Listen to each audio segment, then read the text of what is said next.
Divorce lawyers. What is the most insane way a spouse has tried to screw the other? 1. Once had a boss who had to leave his house for 6 hours while his ex-wife grabbed all the belongings she was legally entitled to. When he returned home, every knob and handle was gone. Door knobs, cabinet handles, drawer handles, anything that was screwed onto something and used to open it, she had taken. Every day for the next week he would occasionally yell out she took the fucking knobs. 2. Work in the court system. One's case that came in was a couple divorcing on mutual terms. The husband had one child with her and the wife had a child from the previous marriage. He agreed to pay child support for both children. I guess he really cared about this other enough to support her even though it isn't his obligation. Judge signs the order. They go to set up the child support account and it gets kicked back saying you can't have two accounts for one child. Turns out she's been collecting child support from the biological father the entire time and never told him. She basically tried to milk two fathers for one child, and the other attorney knew about it. 3. Not my case, but during my first year of law school, lawyers from different practices came to give us a peek behind the curtain of different areas. The divorce lawyer told the story of rather well-to-do couple that spent months and months and many tens of thousands of dollars fighting over absolutely everything, all the way down to a single ceramic ashtray. He couldn't remember the significance, but somehow it had come through the husband's family. Even after everything else had been decided, they spent many more months and nearly $100,000 fighting over just this ashtray. Then,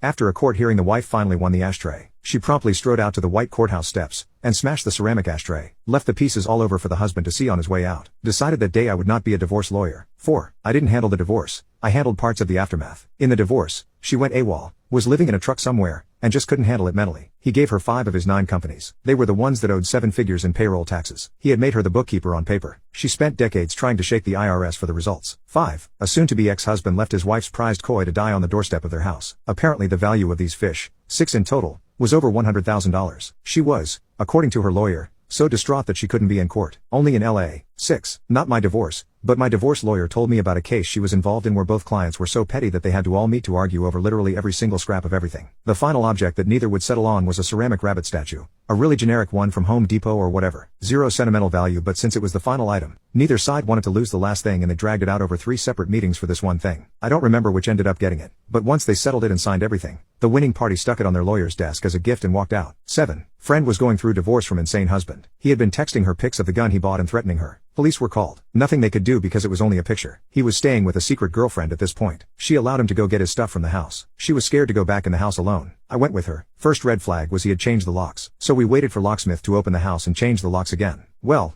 when the door opens, we noticed all of the furniture was gone. So we carefully went upstairs in search of her cats. The entire second floor was empty. No cats, no furniture, even her clothes were gone. Come to find out, he hired a moving company to pack and take everything, even the food in the fridge. Finally found the cats. He had taken them to another vet in town and put them up for boarding under his sister's name, thinking she would not be able to find them. He was finally forced to disclose what happened to her possessions. He had them taken to a storage unit far away from the home. 8. I'm not a divorce lawyer, but my parents got divorced about a year ago. My mom didn't want my dad to show up in court because he would contest and then they'd have to split the assets. She phoned me and told me to put laxatives in his food so he wouldn't be able to make it there. 9. Divorce lawyer here. Spouse had been out of the house for weeks. She waited until he was on a business trip, came into the house, turned on all of the faucets, plugged the drains, turned off the furnace, and left. It was minus 10 degrees. He came back 5 days later. The house was ruined. The water froze and cracked the foundation. 10. Had a client whose wife wanted him out of the house. I told him not to leave, just move to a different bedroom for the time being because once he was out the chances of him ever getting back in were slim. He texted his wife and told her he was staying in the house. She called back and left a VM that she wanted him out and if he wasn't out soon, she would start taking out her unhappiness on the children, and would remind the children that mommy was being mean to them because daddy wouldn't leave. 11. I was an assistant for a family law practice, not a lawyer. So it was already a disaster of a divorce because the ex-husband was a dick. But it got so much worse when the wife started dating someone new with a severe cat allergy like a year after they split up. Her psycho ex bought a cat on his time with the kids, except he's not allowed pets at his apartment. He sends the kids back to their mom's house with the cat and all its stuff. Mom is pissed because she didn't want a cat at all, plus her boyfriend is crazy allergic. She calls us asking what to do because her kids are bawling saying that she can't get rid of their new sibling and she has the cat in the garage.